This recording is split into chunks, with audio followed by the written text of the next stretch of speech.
आप सब? I hope you all are very well. मेरे प्यारे साथियों, आप सभी ने पूरा सिलेबस देखा हुआ है। मैं सिलेबस आपको बार बार दिखाता हूँ और बार बार आपको समझाता हूँ कि क्या आपके लिए मोस्ट इम्पोर्टेंट है। और आज हम लोग यूनिट 6 का लीगल कॉन्सेप्ट शुरू करने वाले हैं।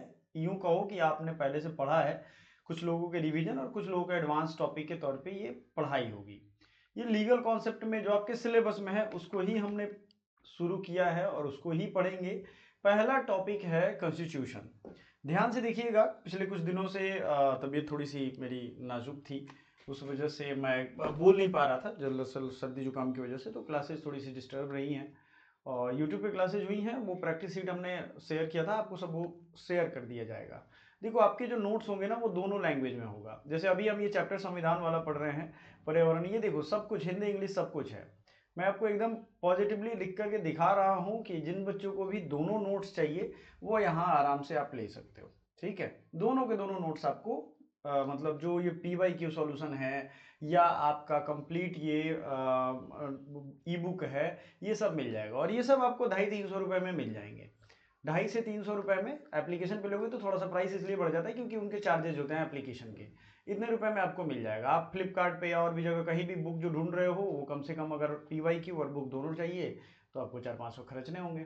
तो 200-300 रुपये आप ले करके इसको प्रिंट करा सकते हो। मन करे तो बिना प्रिंट कराए भी पढ़ सकते हो, आपकी क्षमता के ऊपर है। क्योंकि मैं मानता हूँ कि क्वेश्चन जितने आप अपने उसमें लिखोगे उतना ज़्यादा सही रहेगा।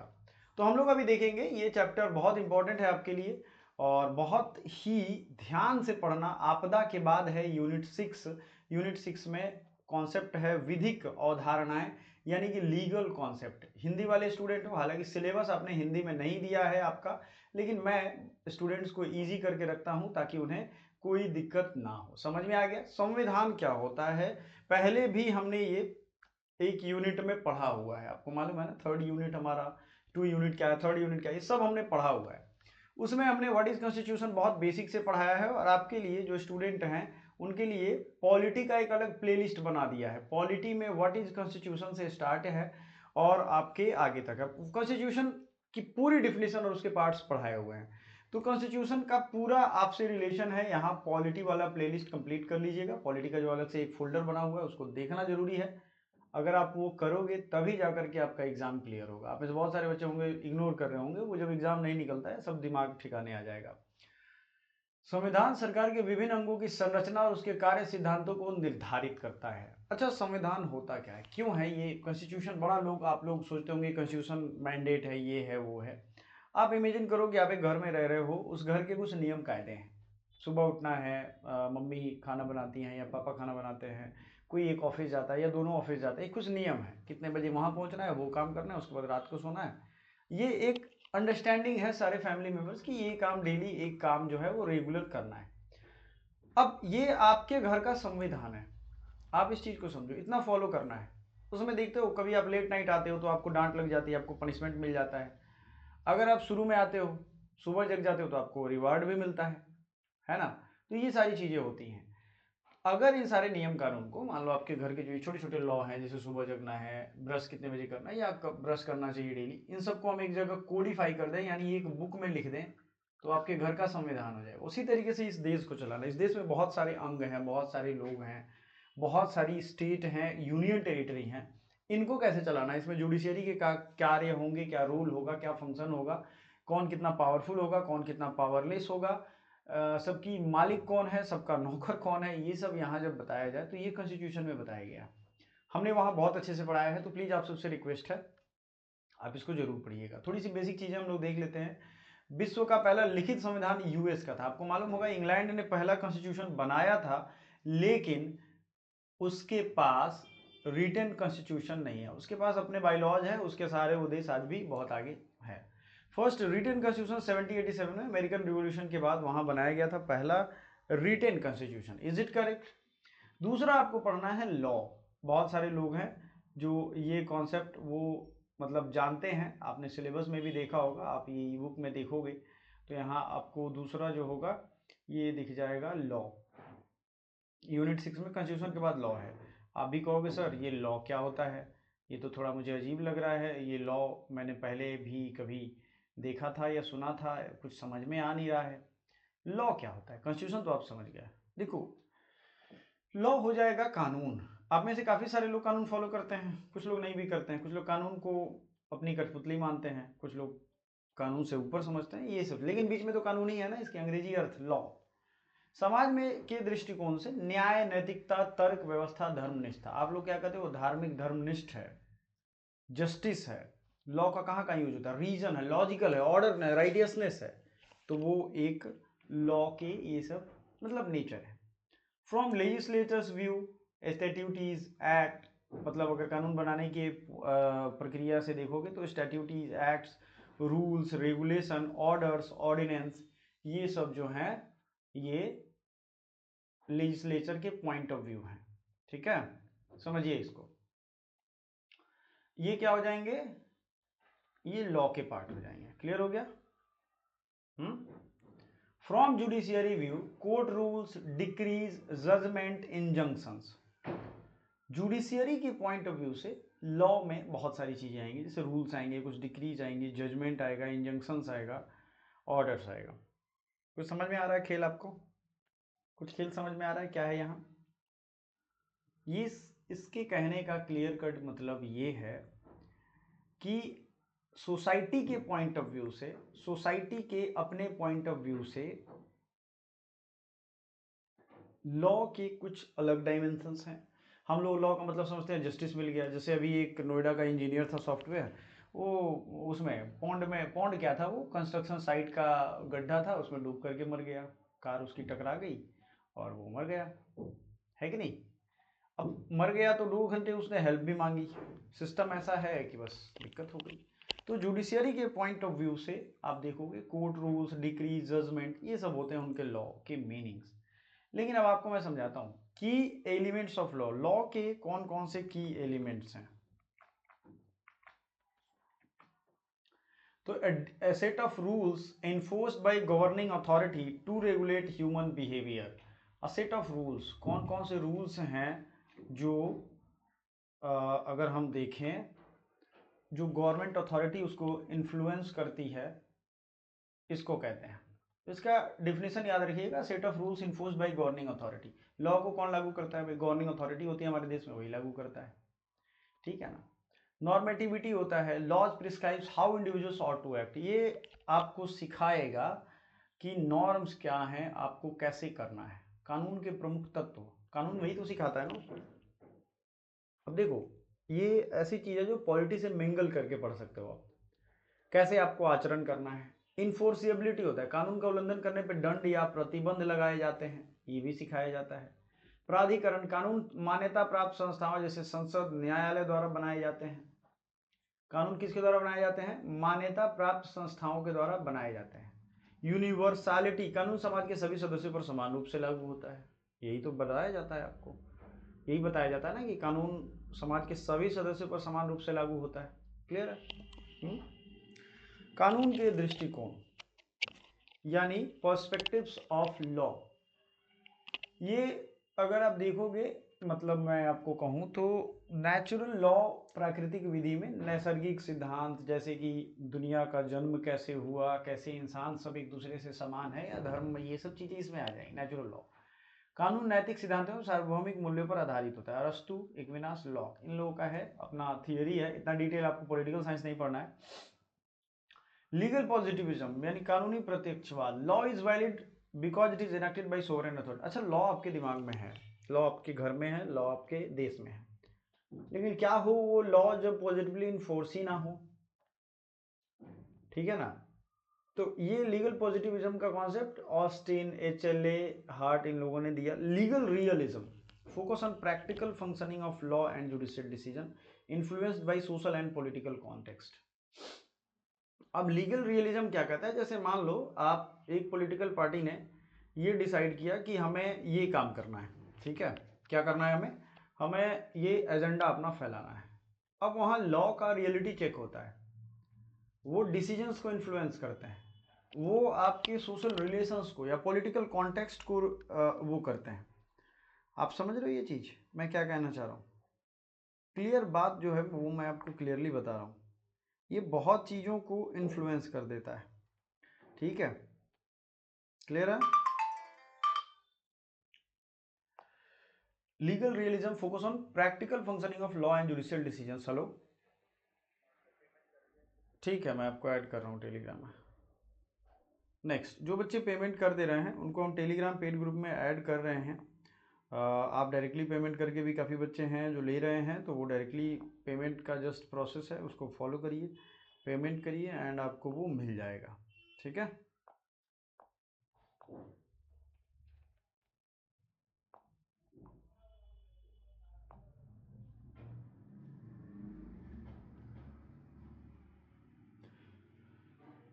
लीगल रियलिज्म अभी सोशियोलॉजिकल जुरिस्प्रूडेंस ये भी है। अभी मैं क्लास में हूँ, तो आप गवर्नमेंट की जितनी भी हेल्थ रिलेटेड स्कीम्स हैं भारत सरकार की, वो पढ़ जाइए पूरा। Sociological jurisprudence, law evolves with society and reflects its needs and values.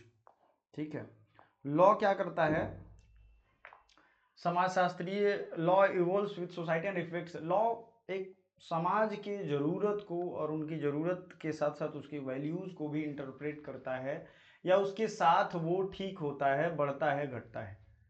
Functions of law, कानून के कार्य क्या क्या है। ठीक है, तो ये रेगुलेशन ऑफ बिहेवियर करता है, यानी कि आपका बिहेवियर कैसा है इसको रेगुलेट करता है। ठीक है, अगला काम क्या करता है, डिस्प्यूट रिजोल्यूशन यानी विवाद समाधान करता है। आपको तो मालूम है ना, सिविल लॉ, क्रिमिनल लॉ, आप लोग तो केस लड़ते ही होगे कहीं ना कहीं। सॉरी, रेगुलेशन ऑफ बिहेवियर, विवाद का समाधान।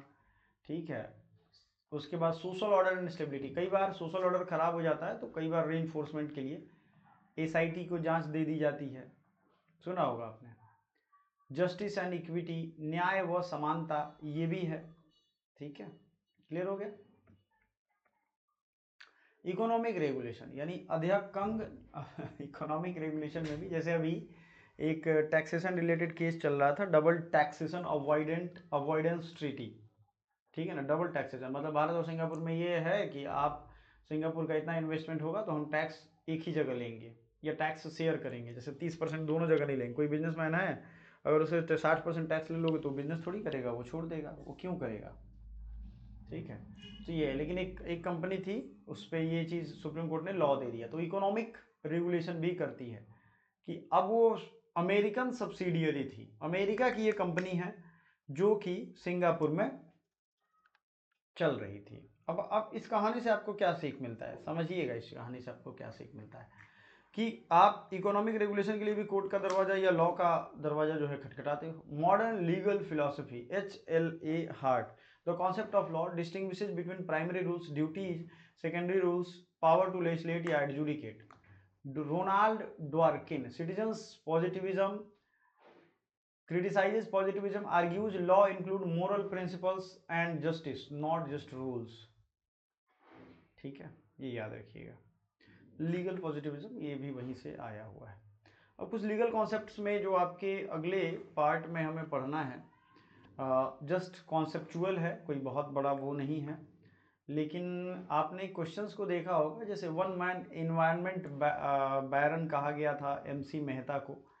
तो आपको सोशल वर्क के फील्ड में जो भी एडवोकेट हुए होंगे उनका क्या रोल होगा ये पढ़ना पड़ेगा। मुझे आप व्हाट्सएप कर देना, ये इसकी लिस्ट और उसकी एक बनानी पड़ेगी, वो हम बताएंगे। समझ में आ गया।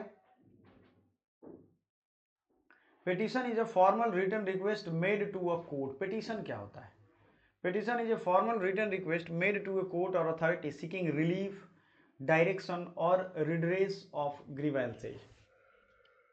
पिटीशन एक रिटन रिक्वेस्ट होता है जो कोर्ट में डाला जाता है। Petition is a formal written, मान लो आपको कोई कुछ, आपको लग रहा है कि हमें एक याचिका, जैसे आप जाते हो ऑफिस में क्या करते हो, आप एक पिटीशन ही तो देते हो, रिटर्न रिक्वेस्ट डालते हो, लेकिन वही कोर्ट में डालते हैं, उसको पिटीशन कहते हैं। किसी रिलीफ के लिए, जैसे एक्सीडेंट हो गया, गाड़ी वाले ने कुचल कर भाग गया, वो कोई रिलीफ नहीं दे रहा है, उससे हम कंपेंसेशन लोग मांगते हैं, डायरेक्शन के लिए कि कोर्ट हमें बताए। कोई ग्रीवेंस है, कोई शिकायत है, जैसे बैंक वाले ने पैसा काट लिया, तो उनसे फिर वो शिकायत दूर करते हैं। Petitions are way for citizens to exercise their rights to constitutional remedy. Article 32 याद होगा, हमने पढ़ाया आपको 226 इन इंडिया। ये पिटिशंस के थ्रू ही इन्फोर्स किए जाते हैं। पिटीशन अगर हटा दिए जाए, जैसे आपने देखा होगा public interest litigation PIL, public petition, बहुत सारे तरीके के पिटीशन होते हैं, रीट पिटीशन होते हैं, पब्लिक इंटरेस्ट लिटिगेशन होते हैं, सिविल पिटीशन होते हैं। सिविल डिस्प्यूट्स में अलग अलग पार्टीज अलग अलग पिटीशन दायर करती हैं। अभी करिश्मा कपूर, प्रिया कपूर का आपने देखा होगा, जो 30,000 करोड़ की संपत्ति है, तो सब लोगों ने अपने अपने पिटीशन दायर किए हैं। Criminal petition related to criminal matters, bail, quashing of FIR etc, है ना, ये सारी चीजें समझ में आ रहा है आपको। क्रिमिनल पिटीशन क्या होगा, related to criminal matters, bail, quashing of FIR, ये सारा कुछ। कुल मिलाकर के आपको जो बात समझना है वो ये कि आपको पिटिशंस के ये टाइप और उनका यूजेस पता होना चाहिए। रीट पिटिशन तब होगा जब आपका रीट पिटिशन हाई कोर्ट या सुप्रीम कोर्ट में प्रोटेक्शन के लिए, जैसे अभी कुछ दिन पहले एक जगह भारत में है जहां लोग गंदे पानी पी करके, जहरीले पानी पी करके मर गए। पानी तो ऐसी चीज़ है, आप समझ रहे हो, सब लोग इलाज चला रहे हैं, कितने लोग मर गए। अब उस चीज़ को लेकर के हाई कोर्ट में रीट फाइल की जाए कि पानी की गुणवत्ता की जांच रेगुलर हो, और हम लोग लगभग सभी लोग पानी गंदा ही पी रहे हैं, ये याद रखिएगा। तो इसको फंडामेंटल राइट्स का हनन है, जीवन जीने का अधिकार है आपका, आर्टिकल 21 में। उसमें right to free, I think good quality water भी आता है, ठीक है। तो आपको ये करना है। सिविल पिटीशन में सिविल डिस्प्यूट्स, प्रॉपर्टी, कॉन्ट्रैक्ट, ये सब आता है।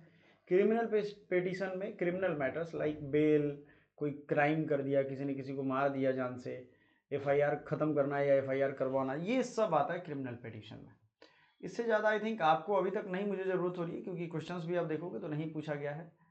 अगला है, इसमें एक पॉइंट पढ़ना है, वाद, लिटिगेशन। लिटिगेशन मुकदमेबाजी, आप सीधा समझ लो। लिटिगेशन क्या होता है, सपोज दैट आप मतलब taking legal action and resolve dispute through court of law. अब यहाँ पिटीशन आप डालते थे किसके लिए, रिड्रेसल के लिए, ग्रीवेंस है कोई या कोई कॉम्पेंसेशन चाहिए, उसके लिए पिटीशन डालते थे कि भैया हमें, हमारा ये पिटीशन, हमारा ये याचिका है, यानी हम याचना करते थे, हम उनसे मांगते थे, ठीक है। ये हम कहते थे कि कोर्ट इसमें हमें सुझाव दे दो, हमें इसमें रिलीफ दे दो, ये सब चीज़ें। Litigation means the process of taking legal action और resolving dispute through a court of law. Litigation का मतलब होता है कि कोर्ट ऑफ लॉ में इसे लीगल सहारा लेते हुए, लीगल डिस्प्यूट लेते को ठीक करते हुए कोर्ट ऑफ लॉ में सहारा किया जाए, ठीक है। लिटिगेशन का मतलब ये होता है, ठीक है, समझ में आया। It begins when A plaintiff, aggrieved party, यानी जो दुखी है, जो पीड़ित है, files a case against A defendant, किसी एक पार्टी के खिलाफ, मतलब दो आदमी ही केस लड़ते हैं ना। जैसे मुझे किसी ने एक धमकी दिया कि मैं आपको कोर्ट में देख लूंगा, तो मैंने बोला मुझे अकेले थोड़ी कोर्ट आना पड़ेगा, तुमको भी आना पड़ेगा, तुम्हारे भी पैसे खर्च होंगे, खुद समझ लो। कोई आपको धमकी देना कि मैं तुम्हें कोर्ट में बताऊंगा, तो बोल देना कि हाँ मुझे अकेले तो ही आना पड़ेगा, तुमको कहाँ कोर्ट जाना पड़ेगा, हाँ तुमको भी आना पड़ेगा। It involves filing of pleadings, evidences, hearings and judgement. अभी तो बहुत सारी चीज़ें होंगी, प्लीडिंग्स होगा, बहुत इसमें ताम झाम है। इंडिया में किसी भी आदमी से, मैं बड़ी खुलेआम कह रहा हूँ ये चीज़, आपके घर में दूर दराज जो भी लग रहा है कि जिसको जस्टिस मिला है, 10 साल 15 साल 20 साल 20 साल केस चल रहा है, उसके बाद लग रहा है किसी पार्टी को कि भाई वो केस जीत गया या हार गया, जीत ही गया मान लेते हैं, उसके बाद उनसे जाकर के पूछो कि क्या आपको लगता है इतना थकान, इतना दौड़, इतना चप्पल घिसने के बाद आपकी जीत हुई है वाकई में, तो वो इस कानूनी प्रक्रिया, कानूनी दांवपेच में इतना फंस गया रहेगा कि वो बोलेगा नहीं यार ये तो बेकार ही है, ठीक है।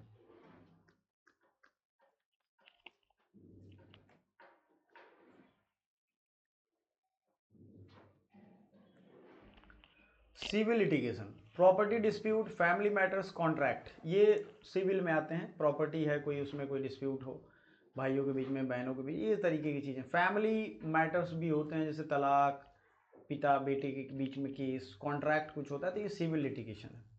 क्रिमिनल लिटिगेशन में offences like against law, murder, theft, assault, ये सब क्रिमिनल में होता है, ठीक है ना। लिटिगेशन यूजुअली टाइम कंज्यूमिंग, आपको मालूम है 4-5 करोड़ केसेस जो हैं वो पेंडिंग हैं अभी। तो अब इसको सुधारा जा सकता है किस किस तरीके से, आप देखोगे एडीआर यानी आर्बिट्रेशन, मेडिएशन सॉरी, कंसिलिएशन, ये सोशल वर्क के लिए बड़ा इंपॉर्टेंट है। सोशल वर्कर इस कानून के बोझ को हल्का करने में बहुत हेल्प करते हैं, तो हम लोग आने वाले चैप्टर्स में ये पढ़ेंगे।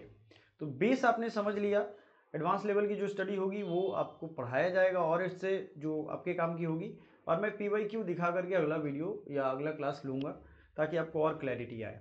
आई होप आपको ये नया राह दिखेगा। Thank you so much, bye for now.